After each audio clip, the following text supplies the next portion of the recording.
No domingo a gente teve o debate, continua a repercutir bastante nas redes sociais, em edições variadas, né? São edições favoráveis a um candidato, edições favoráveis a outro candidato, mas eu tive no debate a honra, o privilégio e a responsabilidade de fazer a primeira pergunta do debate. E se o debate dá o tom, vamos combinar? A primeira pergunta também dá um tom, né? Imagina, gente, você, ouvinte querida, você quer fazer uma pergunta para os dois candidatos a presidente da República. E você pode perguntar assim, eu queria ouvir dos senhores qual é o maior defeito do seu opositor. Por que razão devemos votar no senhor e não nele? E por que motivo o senhor acha que ele deveria deixar de ser presidente ou não ser o presidente? É uma pergunta, é legítima como pergunta. Mas será que realmente uma pergunta dessa tem por objetivo discutir o Brasil? Ou é já pergunta fogo no parquinho, Fábio?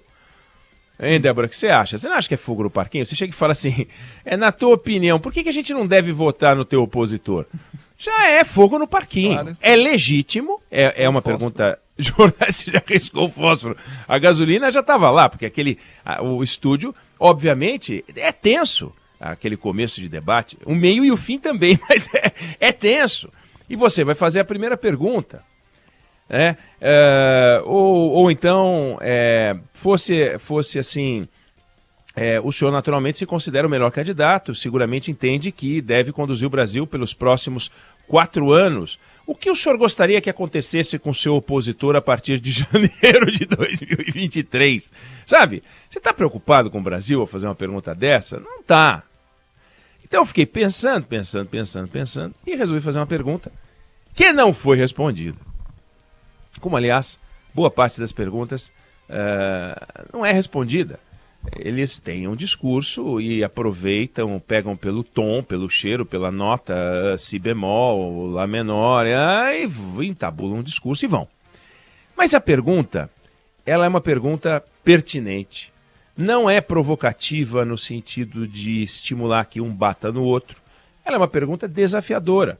Para que o eleitor, leia-se você, possa decidir, não o voto, mas possa ouvir do seu candidato ou daquele que, inclusive do outro, que você não vai votar, o que eles enxergam, né?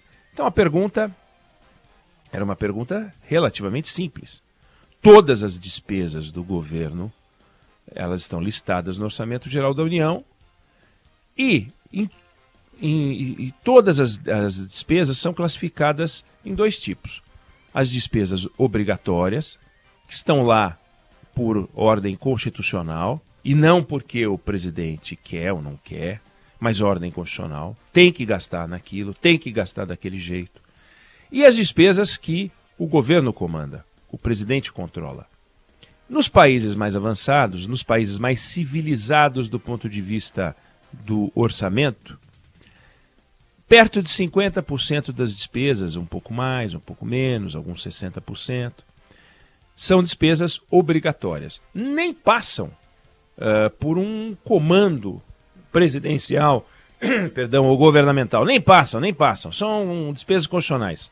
São aquelas transferências que vão para os estados, transferências que vão para os municípios, são pagamentos de dívidas, pagamento de previdência, salário, folha de pagamento dos funcionários. O presidente, não vou pagar. Os funcionários da educação não vou pagar. As despesas com educação, com saúde. No Brasil, as despesas obrigatórias representam 96% do orçamento. Então, o presidente da República é o presidente de 4%.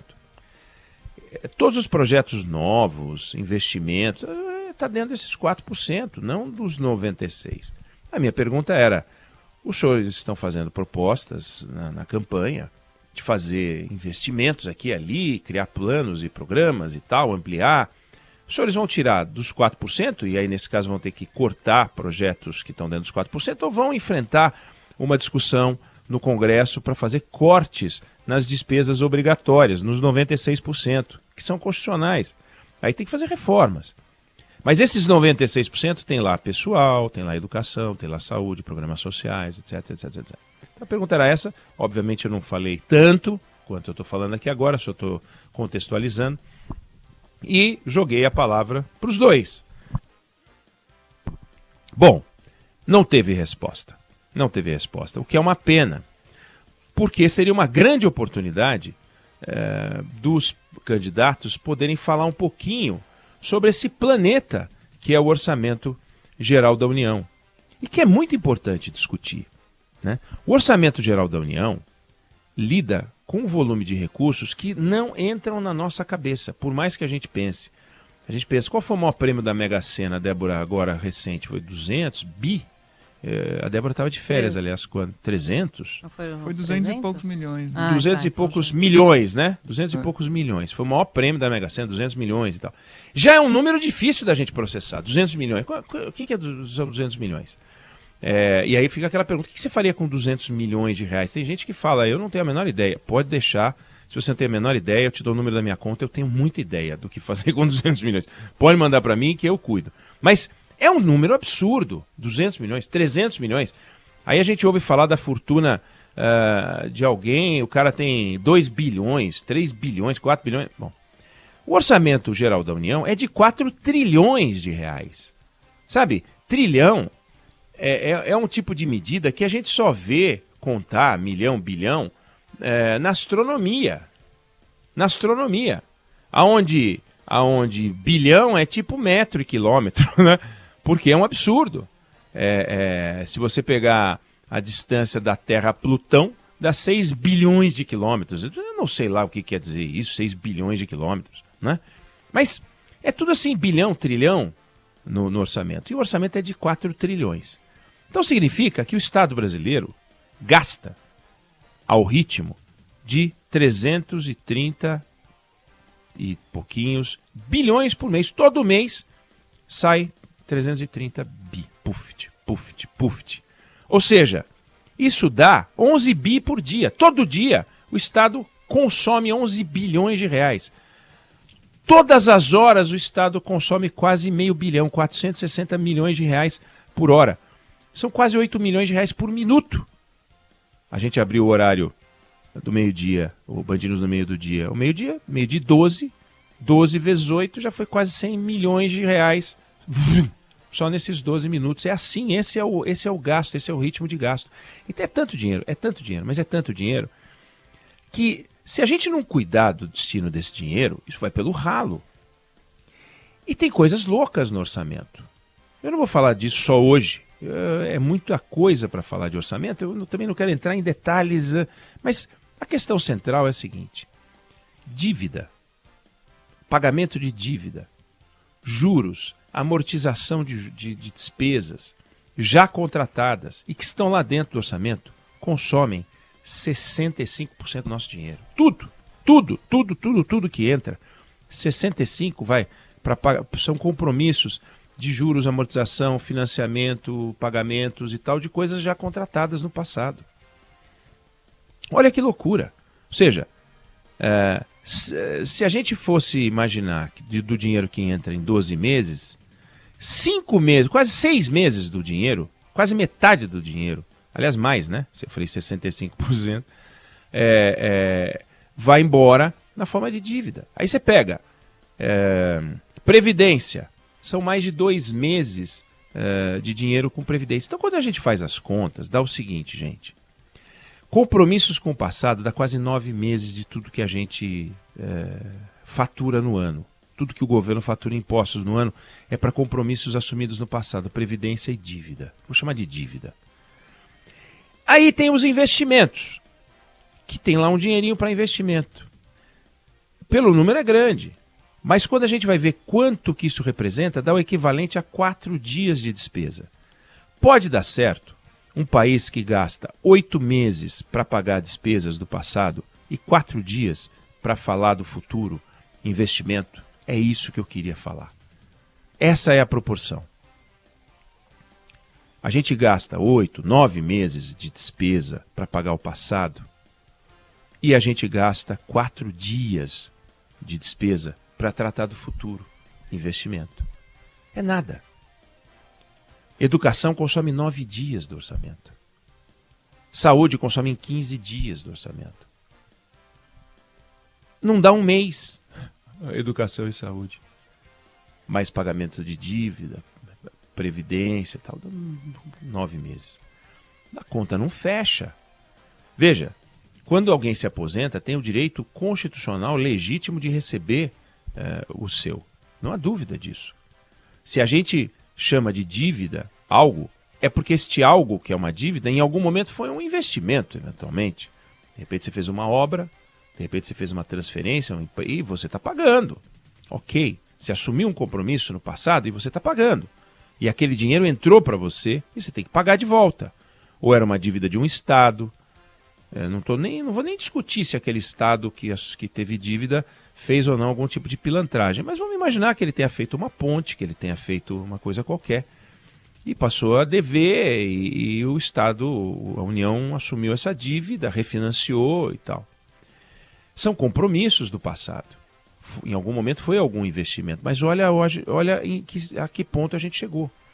Um país que deve muito, um país que investe pouco. E aí acontecem as coisas que a gente vê. Ponte que cai, ponte que não é construída, obra que não acaba. E a gente fica com este nó. Era disso que eu queria falar, era isso que eu esperava. Como administrar um país que tem 96% dos seus compromissos assumidos constitucionalmente e que o presidente da República só pode mexer com 4%. Eles podiam sapatear, podiam falar, olha, o que eles vão fazer, como é que eles vão fazer. O presidente Bolsonaro ainda falou de reforma administrativa, o presidente Lula também disse que haveria uma reforma tributária e tal. Agora, não entraram, olha, o problema número 1 do Brasil é esse aí. Poderia dizer também, o problema número 1 é educação, mas o problema número 1 é dinheiro, nós não temos dinheiro. Nós arrecadamos 4 tri, e não sobra dinheiro para nada. Ou seja, uma família riquíssima, um país riquíssimo, 4 trilhões de reais, e não sobra dinheiro para nada. E todo mundo pede dinheiro, porque está faltando dinheiro. A obra que não anda por falta de dinheiro, a estrada que não é duplicada por falta de dinheiro. Dinheiro. Então, claro, poderiam falar, por exemplo, nós vamos envolver mais a iniciativa privada em obras de infraestrutura, vamos aumentar o volume de concessões. Nós vamos começar a tirar de dentro do Estado certas responsabilidades para poder fazer com que o dinheiro que a gente tem dure mais, renda mais. Poderia ter saído uma resposta bem organizada. E se você for procurar na íntegra da resposta, foi uma resposta curta, 1 minuto e meio cada um. Então, se você procurar íntegra, debate, segundo turno, você vai achar alguns sites transcreveram. Você não precisa ouvir os candidatos falando, mas se quiser ouvir, você recorre aos canais da Band e você vai olhar e vai achar a resposta dos candidatos. Vocês vão ver que eles não entraram nessa discussão que eu estou propondo aqui agora e que era a pergunta, se propunha a discutir isso aqui. Então, eu queria trazer isso. Vou falar mais desse assunto. Esse é um assunto muito importante, porque não pode sair uma despesa pública que não esteja listada no Orçamento Geral da União.